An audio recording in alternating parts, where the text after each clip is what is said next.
Hi, I'm Lily. Today I'm going to read you the story, The Ogre's Dinner. Oxford Reading Tree Level 8, The Ogre's Dinner. Okay, let's read it.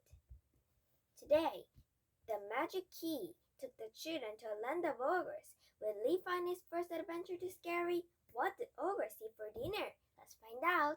The Ogre's Dinner. Lee was staying at Kipper's house for the night.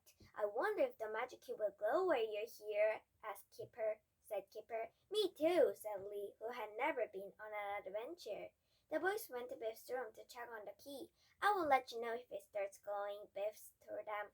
Do you want to play a board game until then? Kipper asked her. No, thanks, said Biff. I'm an exciting bit of my book. The heroes are running away from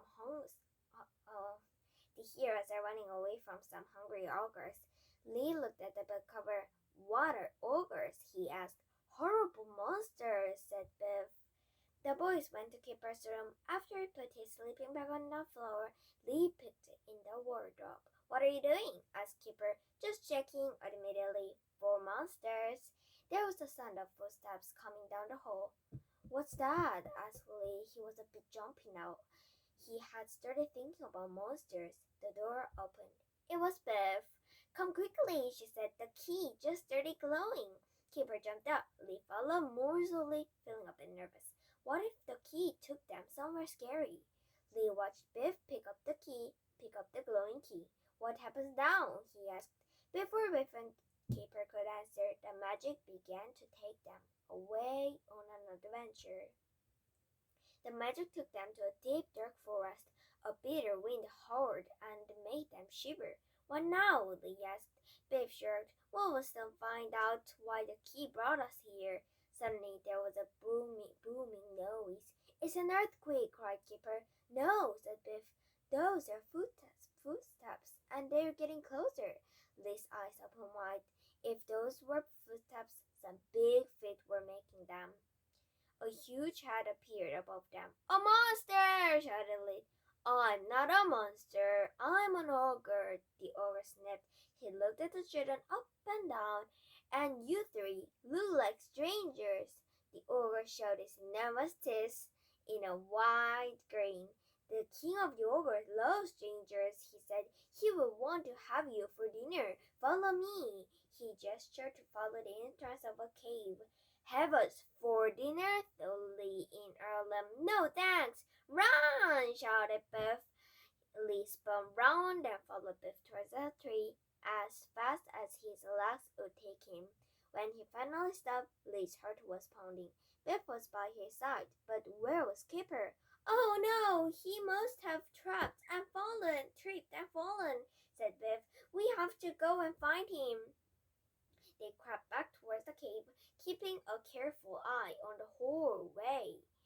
The ogre's a bit the ogre was big and scary, said Lee. I bet the king of the ogres is even bigger and scarier. Don't worry, Lee, said Biff. As soon as we found Kipper, the key will take us home again. They picked out just in time to see the ogre disappear into the cave with Kipper. We will have to go in there to get him, said Biff. I don't like this adventure much, said Lee miserably. Suddenly, two more ogres stamped out of the cave. The children ducked down as these ogres stamped past. Where are those children? asked one ogre. The king of the ogres wants to cook with them. Cook with us, whispered Lee. I don't like the sound of that. Me neither, said Biff crossly. We are not vegetables, and neither is Kipper. We have to go and rescue him. Lee and Biff tiptoed to the entrance of the cave. Oh no, groaned Biff. There are lots of tunnels. How will we ever find Keeper here? Suddenly they heard a shout. There they are, cried the gruff voice. They're going into the cave. Run, shouted Biff. They couldn't run back outside because the two ogres were coming so soon. So Lee ran into one of the gloomy tunnels. He followed its twists and turns deeper and deeper under the mountain. Finally, Lee stopped. Is that far enough, Biff? He asked. There was no answer. Biff? Oh no! When they were running, Biff must have gone down a different tunnel. Now Lee was all alone in the dark. He wasn't alone for long. He could hear gruff voices and heavy footsteps approaching. Should I run, thought Lee? Where to? He looked around in a panic and saw a big rock. He ducked down behind it just before the two ogres come outside stand by. Where is that third child? Asked one ogre. The king's making shepherd's pie tonight. Oh no, thought Lee. They are making shepherd's pie, but they are not using keeper and beef instead of shepherds. When the ogres had gone, Lee jumped up. That does it, he said to himself. I will not let my friends be made into a pie. He set off in the directions the ogres had gone. Finally, he saw a faint glow around the next corner. He could hear the clang of pots and pans being used. This must be the kitchen, Lee thought. He tiptoed towards. Lee jumped out into the light of the kitchen and grabbed the nearest thing to hand. It was a frying pan. He waved this around and shouted, Kipper, Biff, I'm here to save you. Hi, Lee, said Kipper. What have you been? Where have you been? He was grating cheese while Biff peeled potatoes. Lee was confused. I thought the king of the ogres was cooking with you, he said. I'm cooking with them, piped a little ogre with oven gloves and a crown. It's such fun cooking with new friends. Don't really, said Biff. We got the wrong end of the stick earlier. It was all a misunderstanding. Lee blew out the frying pan. But I thought the king wanted to have us for dinner, I said. Oh, I do, declared the king. I love having guests for dinner. Tonight we're having a shepherd's pie.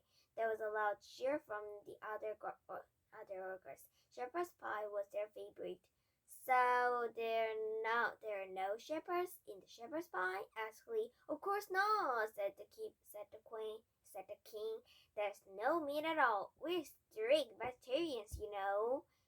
Lee realized that he was hungry too. It does smell delicious, he said. When the food was ready, the three children had to stand on the chairs to reach the table. So, how did you like your first adventure, Biff asked Lee. I don't like it at all. To begin with, answered Lee, I was cold and frightened and all alone. But now I love it, Lee continued. And all that running around has given me a monster appetite. They all began to talk, and before the geese glowed toward them, it was time to go back to home.